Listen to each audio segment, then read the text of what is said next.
이 문제의 중요한 핵심 개념은 뭐냐 하면 수열. 그러면 시험 문제를 접할 때 뭐지? 규칙이 뭐지? 찾아보세요. 등비수열이죠. 그죠? 거기에서 공비가 양수인 등비수열.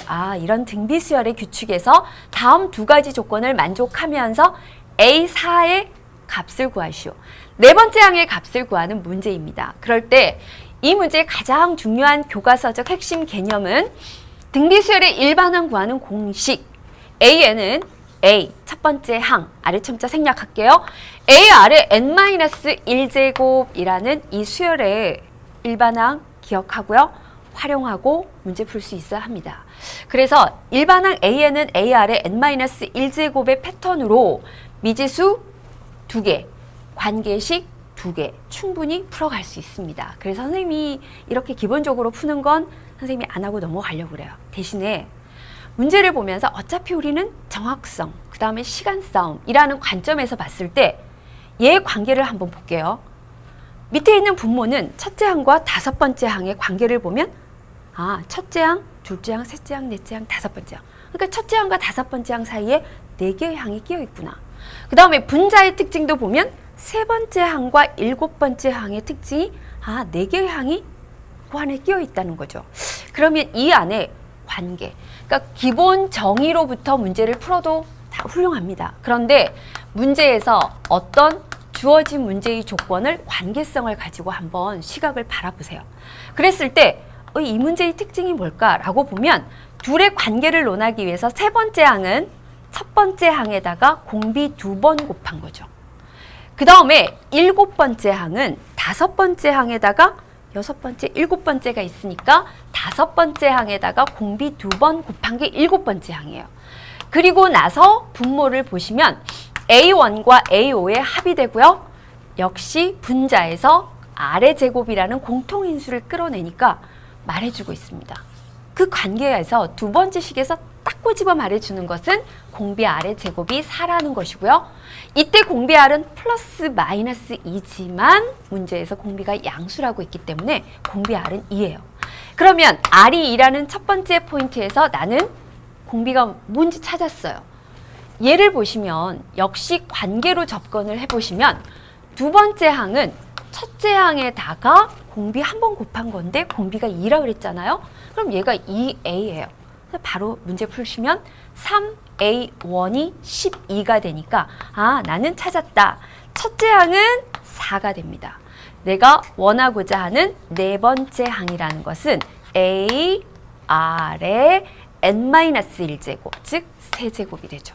따라서 4, 8, 32. 그래서 문제의 정답은 3번이 정답입니다. 자, 이렇게 1번에서 4번까지 문제가 수학 1 문제였습니다. 그리고 다 수능 특강에서 같이 함께 했던 문제에서 연계된 문제의 패턴입니다. 자, 이제 이어지는 5번 문제부터는요, 적분 통계에 관련된 문제이거든요. 그러면 적분 통계에 관련된 문제를 풀기 전에 여러분들이 한번 교과서적으로 얼마나 순열 조합에 대해서 알고 있는지 한번 생각을 해볼게요. 여러분들이 대표적으로 순열, 그러면 뭐가 생각나나요? 서로 다른 몇 개에서 몇 개를 뽑아서 순서대로 나열하는 것, 즉 1과 2와 3이 있습니다. 그러면 서로 다른 3개를 일렬로 나열하는 방법, 그러면 나열, 서로 다른 3개인데 그것을 순서를 고려하면서 배열하는 거니까 얘는 그 경우의 수가 3팩토리얼이죠. 그래서 3 곱하기 2 곱하기 1, 6가지예요.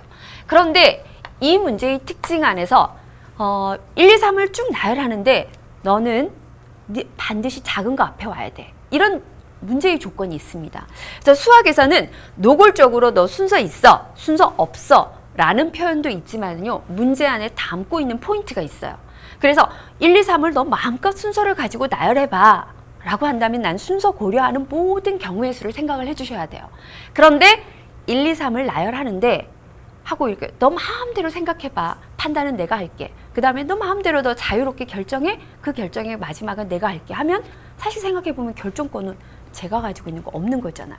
마찬가지 1, 2, 3이 있는데 마음껏 나열해. 그런데 반드시 작은 게 앞에 와야 돼 라고 한다면 얘를 나열하는 방법 중에는 1, 2, 3 외에는 없습니다.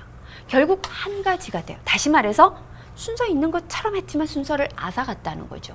바로 이 부분을 여러분들이 이미 적통교재에서 연습을 했어요.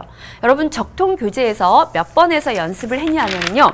자, 다 같이 나중에 한번 메모해 놓고 찾아보세요.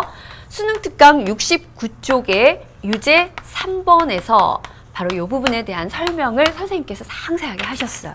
어떤 부분이 있었냐 하면은요. 선생님이 그대로 문제를 적어왔어요. U, N, I, V, E, R, S, A, L. 그래서 하나, 둘, 셋, 넷, 다섯, 여섯, 일곱, 여덟, 9개죠. 그 9개를 모두 일렬로 배열하면 단순히 9팩토리얼이에요. 그런데 문제 안에 뭐가 들어있냐면 이때 모두 일렬로 배열하는데 모음은 반드시 순서가 포인트. 모음은 순서가 이렇게 와야 돼 라고 약속을 했어요. U 다음에는 I가 와야 되고 이 모음은 U, I, E, A 이렇게 있잖아요. 근데 모음 순서는 이렇게 오래요. 그럼 어때요? 내가 마음껏 9개를 일렬로 나열해도 좋아 라고 했지만 이미 출제자는 모음의 순서를 배열하는 걸 앗아갔어요. 모음의 순서는 정해진 대로 가야만 되는 거예요. 나에게 자유가 없습니다. 순서를 고려할 자유가.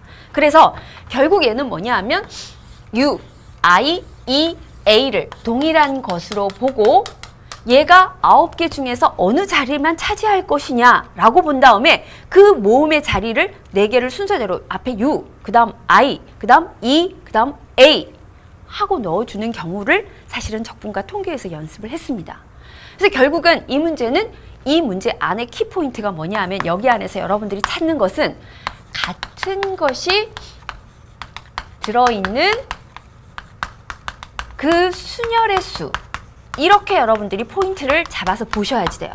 결국 뭐냐 하면 이 같은 것 동글동글은 아 나는 모음이 들어갈 자리야. 왜? 왜 같은 걸로 보지? 분명히 다른데 나에게 순서가 없어요. 그래서 모음 자리를 딱 정해놓고 그 자리 앞에 자리는 U 하고 요렇게 정해줬으니까 결국 순서 고려하지 않는 동일한 것으로 보고 하나 둘 셋 넷 하고 9개를 나열하는데 그 중에 같은 것이 4개 있어서 4개를 나열하는 배열의 수만큼 제외시키는 거죠. 그래서 문제의 답이 4팩토리얼 분의 9팩토리얼 해서 연산을 해주면 그것이 문제의 답이었습니다. 자, 그렇다면 5번 문제를 한번 보세요. 자, 5번 문제를 보시면은요. 문제를 보시면 1부터 6까지의 자연수가 하나씩 적혀 있는 6장의 카드가 있다. 문제 접근 포인트. 아, 서로 다른 6개가 있구나. 그런데 이 카드를 모두 한 번씩 사용해서 일렬로 나열할 때, 즉 중복은 허락하지 않는 거죠. 2가 적혀 있는 카드가 4가 적혀 있는 카드보다